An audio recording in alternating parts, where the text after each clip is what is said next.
喊出来，到时我自会。哎呦，这2个人是怪物！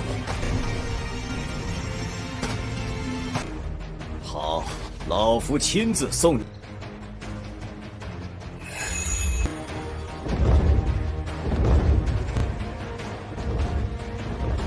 希望我们还能再见。将你身上的神币留下，就可以走了。是。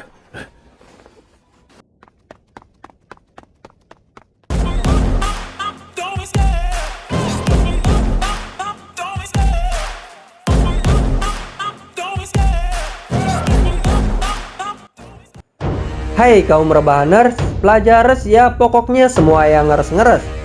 By the way, apa kabar kalian semua? Apakah wifi tetangga masih aman? Jika masih aman, silakan kalian berbaring nikmatin filmnya sambil ditemani kopi dan sebatang kayu surgawi. Di video kali ini, gua akan melanjutkan Donghua yang berjudul Rise of the Dragon Part 5. Oke, tanpa banyak bacot, kita langsung saja masuk ke isi ceritanya. Film diawali terlihatnya Xian Yu sedang digoda oleh Nona Hongyi. Dia menginginkan cincin semesta milik Xian Yu dan akan memberikan harga tinggi serta hadiah tambahan. Terlihat Xian Yu marah karena Nona Hongyi terus saja menggodanya. Dia hanya ingin membicarakan bisnis dengan Nona Hongyi. Dia melontarkan harga yang sangat fantastis.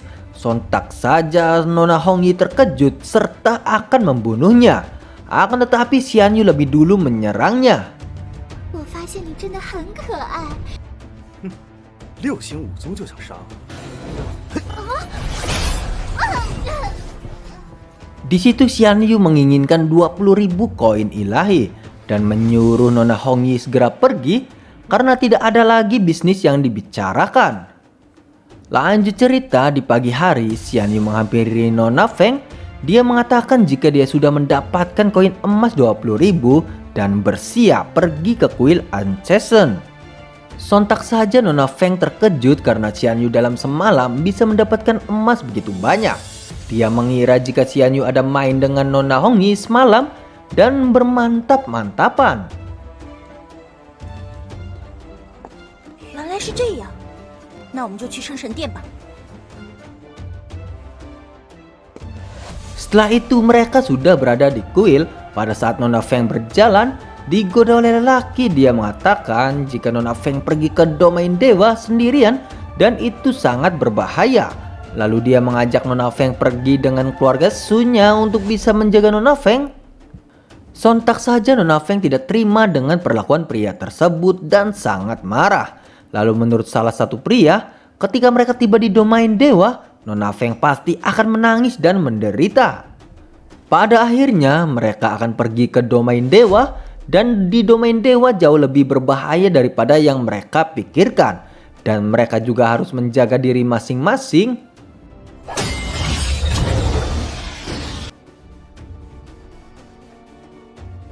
Mereka pun telah tiba di domain dewa dan akan melanjutkan perjalanan. Akan tetapi pria yang tadi di aula malah menghadangnya. Kemudian utusan domain timur datang menyambut para pendekar. Dia akan memberi informasi terkait domain dewa dan lokasi yang mereka injak sekarang adalah domain timur. Lalu kota utama dari domain dewa timur adalah ibu kota kekaisaran. Siapapun yang bisa memasuki ibu kota kekaisaran itu berarti mereka sangat berbakat dibandingkan pendekar lainnya dan kekuatannya hampir mencapai puncak tanah suci. Lalu di bawah kota kekaisaran ada 2 kota kuno suci. Di sana ada banyak token yang mempercepat peningkatan kekuatan. Di sekitar kota kuno suci terdapat 8 kota surgawi. Di sekitar kota surgawi ada lebih dari 100 kota besar dan kecil. Serta aturan bertahan hidup di domain dewa sangat kejam. Orang lemah adalah mangsa dari yang kuat. Dan yang terkuatlah yang bisa bertahan. Saat mereka berjuang, kemungkinan besar akan kehilangan nyawanya.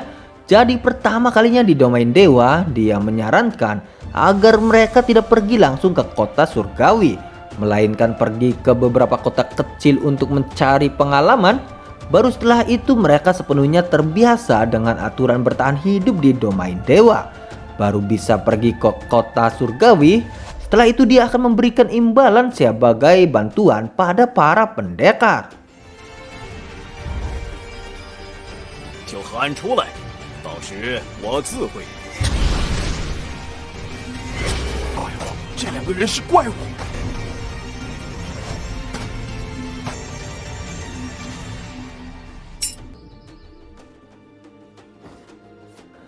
Terlihat Pak Tua terkejut melihat Nona Feng dan Xian Yu karena dia baru melihat lagi pendekar berbakat seperti mereka. Dan dengan bakatnya, mereka bisa langsung memasuki kota surgawi untuk mencari kekuatan. 好，老夫亲自送你。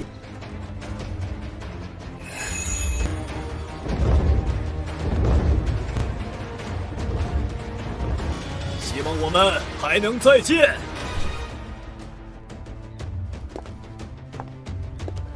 Lalu mereka pun sudah tiba di kota surgawi. Xian Yu terkejut dengan energi spiritual langit dan bumi yang berada di kota surgawi. Lalu pada saat Xian Yu berjalan, dia diikuti oleh pendekar fraksi naga. Setelah itu sang pendekar diserang oleh Nona Feng. Dia mengatakan jika dia dari fraksi Tianlong, akan tetapi Nona Feng tidak takut dengannya karena dia paling benci orang yang selalu mengganggu dirinya. 别人一威胁。 你赢了，我服输。 Lalu Nona Feng mengajukan beberapa pertanyaan. Yang pertama dia menanyakan tempat ujian di kota surgawi. Dan sang pendekar pun menjawab jika ujian tersebut diadakan di luar kota. Dan ada dua tempat ujian utama, yaitu di Prasasti Batu Guntur dan Istana Naga Perang. Dan jika Nona Feng ingin memasuki kota bagian dalam, dia harus membayar 5.000 koin ilahi serta mendapatkan lencana 30 kemenangan di Istana Naga Perang. Istana Naga Perang dirancang oleh Tuan Dewa Naga, juga memiliki aturan khusus. Setelah mengalahkan lawan di Istana Naga Perang, Nona Feng dapat langsung melahap kekuatan lawan untuk meningkatkan kekuatannya. Lalu sang pendekar memberitahu jika pengadilan adalah salah satu dari 3 kekuatan besar di domain Dewa Timur. Hampir tidak ada yang berani memprovokasi mereka. 将你身上的神币留下，就可以走了。是。 Setelah itu mereka akan mencari restoran dan keesokan harinya baru pergi ke Istana Naga Perang. Scene berpindah di mana Xian Yu sedang mengelak dan menjelaskan Nona Hongyi yang datang ke kamarnya. Akan tetapi Nona Feng tidak percaya karena Xian Yu pasti berbohong. Dia hanya percaya dengan apa yang dia lihat dengan mata kepalanya. Lalu Nona Feng mengatakan jika domain dewa pantas menjadi tempat suci untuk berkultivasi di benua Shenzhou. Karena makanan di tempat tersebut tidak bisa dibandingkan dengan dunia luar. Tiba-tiba sumsum Destiny Dragon bereaksi.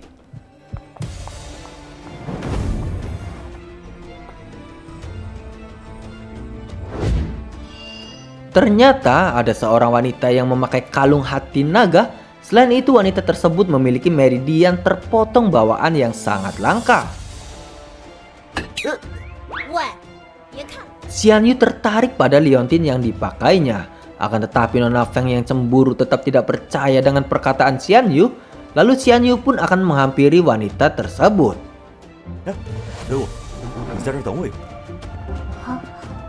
Lanjut cerita, Xian Yu meminta untuk duduk di depan Nona Rujin. Menurutnya jika Xian Yu tertarik kepadanya, dia lalu mengizinkan Xian Yu untuk duduk di sebelahnya. Akan tetapi Xian Yu harus memberikan alasan yang memuaskan. Lalu alasan Xian Yu mendekati Nona Rujin adalah jika dia dapat membantu meringankan sakit setelah berkultivasi dengan meridian terpotong milik Rujin. Dan Rujin pun sangat puas dengan alasan yang diberikan Xian Yu. Terlihat mereka berdua saling memperkenalkan dirinya. Di situ Nona Rujin tidak menyangka jika Xian Yu bisa mengetahui dia memiliki meridian terpotong. Menurut Xian Yu jika berkultivasi dengan meridian terpotong sangat sulit dan menyakitkan. Sebelum berkultivasi tidak hanya perlu menggabungkan meridian, dia juga perlu menempa tubuh dengan api untuk merangsang potensinya sendiri. Karena Xian Yu bisa melihat rahasia tubuhnya, dia bisa menghilangkan rasa sakit yang diderita Nona Rujin. Akan tetapi semua itu tidak gratis. Xian Yu menginginkan liontin giok yang dipakai oleh Nona Rujin. Ternyata liontin tersebut adalah kesukaannya, akan tetapi jika Xian Yu dapat menghilangkan rasa sakit pada saat dia berkultivasi, Nona Rujin akan memberikan liontin tersebut pada Xian Yu. Setelah itu, Xian Yu akan menuliskan resep untuk Nona Rujin dan akan membantunya menghilangkan rasa sakit pada saat Nona Rujin berkultivasi. 你不要误会啊，我之所以帮他，误会？我为什么要误会？ Lanjut cerita, Xian Yu sudah terbangun dari tidurnya dan akan menuju ke istana naga perang. Lalu sesampainya di halaman depan, dia melihat polak kuno yang misterius.